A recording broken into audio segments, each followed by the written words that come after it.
Hey, this is Mike from 10th Avenue North, and you're listening to Dispatch Radio. All right, folks, you heard us talk about Noah the film a week ago or so, and we have with us author Noah Primeval, Brian Godawa. How are you, sir? Good, Brandon.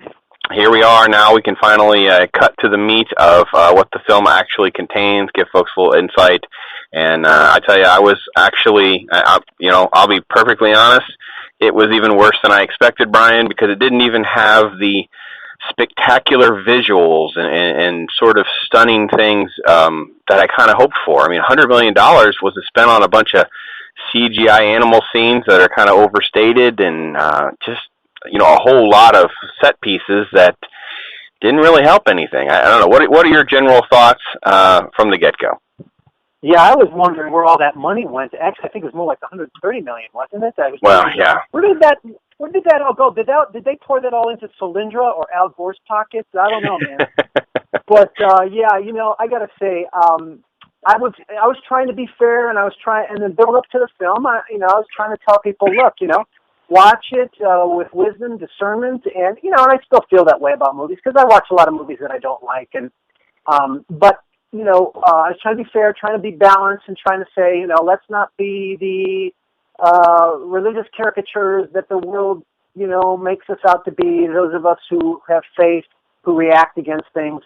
But what I didn't anticipate was how bad of a filmmaking it would be. And first of all, my critique of the script, I was kind of surprised that the movie was really not much different from that script. So all the Christian marketers and leaders who were saying, no, it's different, don't listen to the script, they were wrong, and they know they were wrong, and it was sort of like sad to me that they would do that knowingly.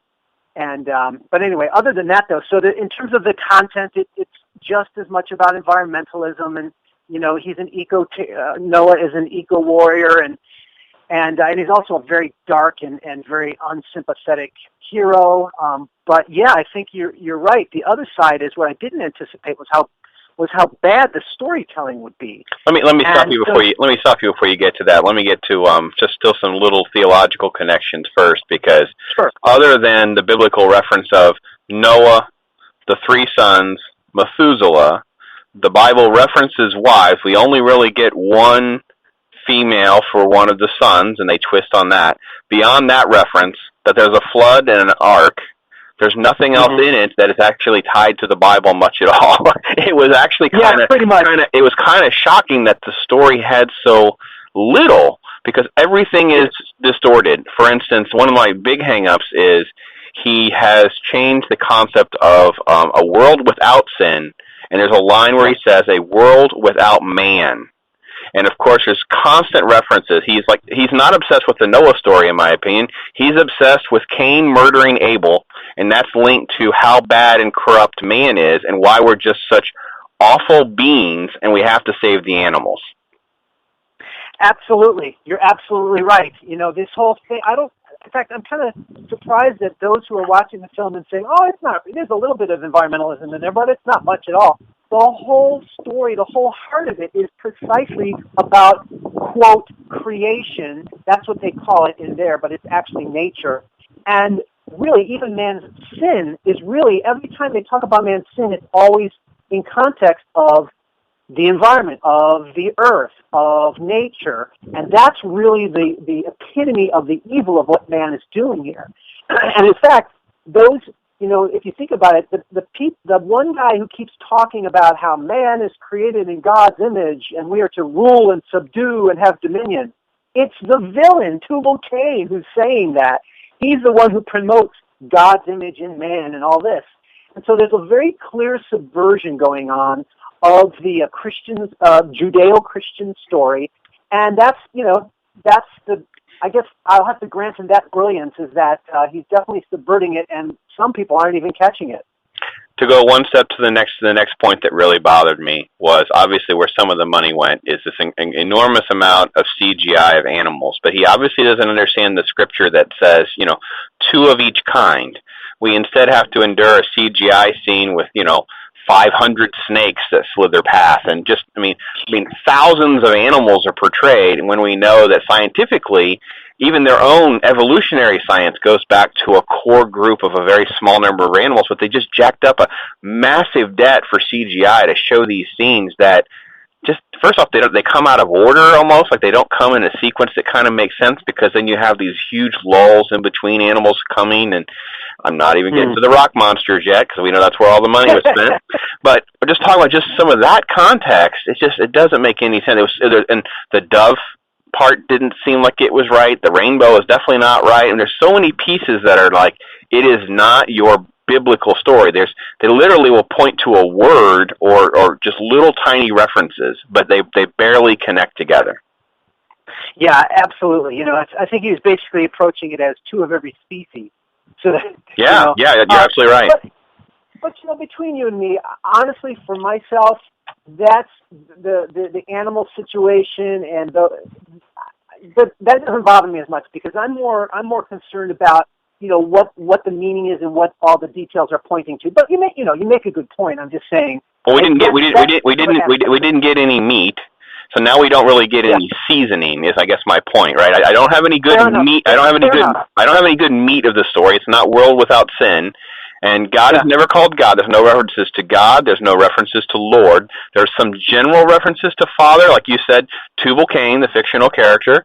He's more speaking in terms of a Judeo-Christian God when he's talking to the Father, even though it's not in a prayer setting, but it's only the Creator. There's never anything else. And then, of course, we have to endure the horrible CGI evolutionary scene where we see fish to amphibian to lizard. And I think anyone that's known anything about the film, we knew that part was coming.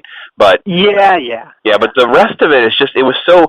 And I'm not really trying to pile on about like, hey, listen, he put too many CGI animals. It was just like, why'd you bother? I mean, you really didn't bring anything to the table by doing that. They walk into the boat and they lay down, and they're sort of never heard. They don't even have a representation of the story, even from a pro-animal standpoint. They're kind of lost in the background too. It was very strange.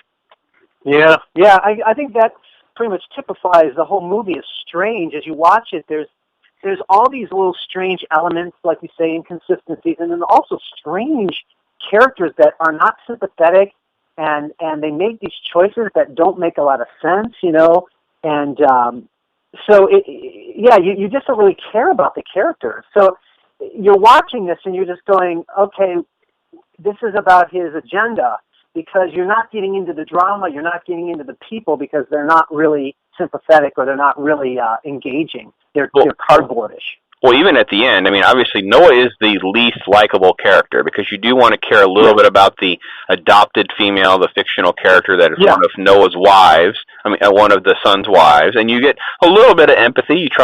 You ride along with how they handle Ham. Not so much with Shem. He kind of falls in the backdrop. It seems like they were going to go down the road with Shem a little bit, but they don't. Everyone else is completely irrelevant. Jennifer Connelly looks way too young and way too neat to be in this film. It just feels totally out of place. But Noah is obsessed with the world without man, not a world without sin. So then, and we did a little quote, because Glenn Beck made a big stink about it. It's like watching a horror movie. He turns into The Shining. He must murder the family, and it derails so much that the solution was a pep talk at the end after it's all said and done, and it's like, oh, okay, well, that's right, that makes sense. And it was kind of like, what? I really didn't understand that was the end of the movie. It had already been long enough, but I really was waiting for like another 10 or 15 minute epilogue, so to speak, and that didn't come either. Yeah, I think you're right. Major key decisions, like when Noah is going to kill his granddaughters, and then when he decides not to, it's just this sort of like all of a sudden he's been obsessed with this whole movie, and then instantaneously he just changes his mind. And like you said at the end, he's all drunken, and I don't have any problem with that, because that was in the Bible, and obviously it makes sense that Noah would be depressed and have after what he's gone through, he's all drunk and stuff. But what happens is, like you say, that the daughter-in-law gives the wisdom that he learns from. But there's something also very important about that wisdom, that transformation that occurs in Noah. If you listen closely to what she says, again, it's this, sure, God is in the story. I would argue that using the word creator, I'm okay with that. And the reason why is because the word God is not actually God's name. That's our Western version. Sure, I understand. The name for God is actually Yahweh Elohim.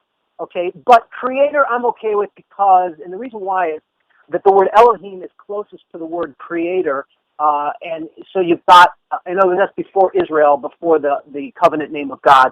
I'm okay with that. God is technically there, but really He's silent, and in the end, He could really be reduced to the religious experiences of Noah, not necessarily a different person. And then when the daughter-in-law says, well, Noah says, well, why didn't he tell me? Why didn't he tell me? Why didn't he give me the choice? And she said, he did give you the choice. He didn't make the choice. He gave you the choice to determine if man is worth saving. And again, that's humanism. That Darren Aronofsky is a humanist, and he doesn't believe in God. He believes God is an extension of man's imagination. So, of course, whatever God there is in a story, God's going to give the ultimate choice of determining value up to man, because man is the measure of all things. So those are the kind of, I see the philosophical undergirdings, and that just really grits me.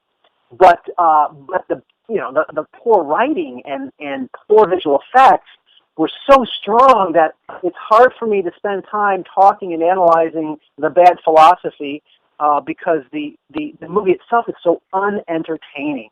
And that's, to me, that's the criminal sin in Hollywood is do not be without boring. Yeah, do not be boring, exactly. All right, so then we come to bizarre. We come to the last two things. We'll go ahead and get to the big negative. I mean, Beck says he was laughing out loud. I can see why he'd laugh out loud.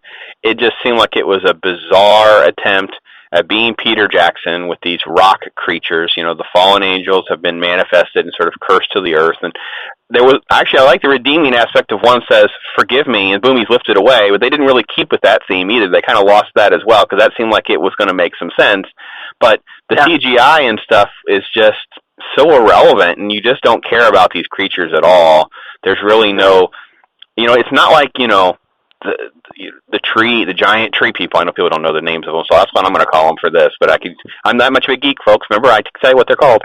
So the CGI is not Peter Jackson's CGI. So you got these rock creatures going around, and then of course I know when we spoke, we had high hopes. I think this was my biggest thing was I'd give it a chance because I wanted to see large scale CGI, big money budget put towards the flood scene. The flood, let's water, and we didn't get that. No, not at all. No, in fact, they showed everything in the trailer. That's why I think the trailer's awesome, man. I watched the trailer. I said, okay, they clearly cut it for Christians, and they cut out all the bad stuff and made it look like it would be a really powerful, positive, biblical picture. But pretty much everything that you saw in that trailer about the flood is about all that they showed in the movie. Yeah, you're not getting anything else. Yeah.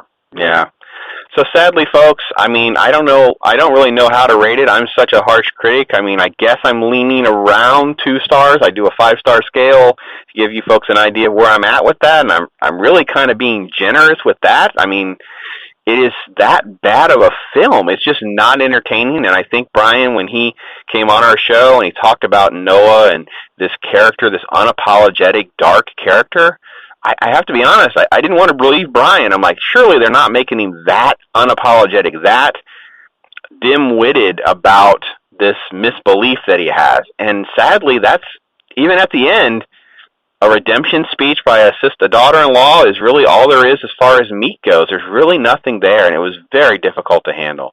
Brian, your last thoughts? Amen. I think the worst sin about this movie is not just the sort of atheistic, secular, environmental subversion of a sacred story, which, there's going to be a lot of people that will say that is.